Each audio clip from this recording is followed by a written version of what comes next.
I come from a city in India called Calcutta.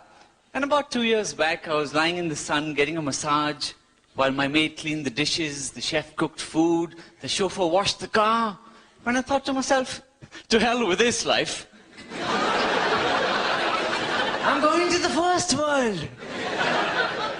It's a shared flat with high council tax. In an up-and-coming part of Hackney for me.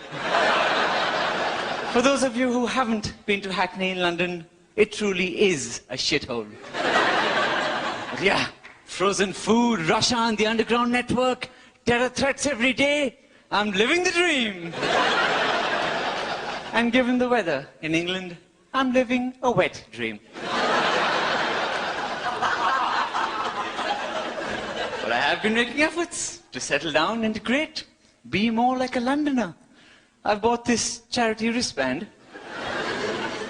This one's against child labor in factories that manufacture charity wristbands. Truth is, I came to this country to find a proper job. Only I've got here and found that all the jobs are going back to India. Really, I don't understand what the fuss is all about. You don't hear me complaining about the fact that we have no doctors in India. Because they're all here. For the same reason, India is quite different to what you might imagine. No newsagents or 7-Elevens. No cab drivers. No bloody chicken tikka masala. The whole country is just full of computer programmers and call centers. I was walking on the road in Delhi last month. There was this beggar sitting there. So I'm about to give this fellow some money when suddenly the mobile phone rings. So I'm looking to see where my phone might be, and this fellow whips up a mobile phone. To give him some credit, a homeless guy is not exactly going to have a landline. But then he throws off his blanket and there's a laptop computer there. And he talks into this phone. Customer service. This is Christopher speaking. I know this fuss about you come over here, take our jobs. What a load of rubbish. We could take your job sitting at home.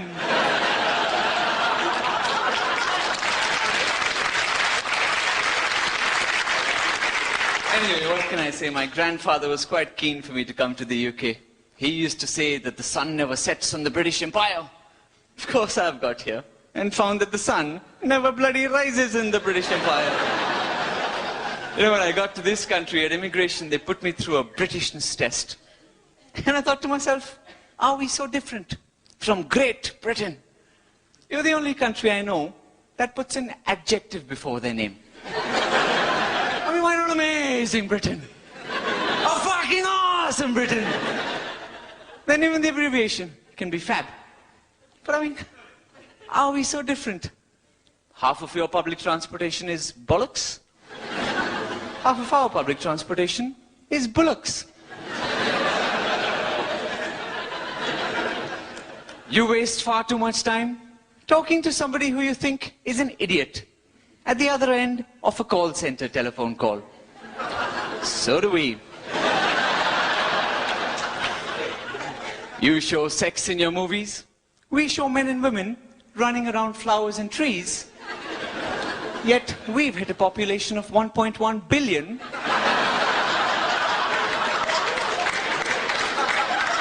Apparently through cross-pollination. So like I was saying, they put me through this Britishness test. The most confusing multiple choice questions. Complete the sentence. To be or not to A. B. B. C. I mean, of course I passed. And then this officer comes up to me and he says, Your English is pretty good for an Indian, isn't it? So I said, well, you're not doing too bad yourself. For a man with no career prospects and a looming pensions crisis. By the way, it's not in it, it's isn't it, asshole. You see, You can't afford to mess with us Indians. You may have ruled us for 200 years, but you didn't expect us to follow you back, did you?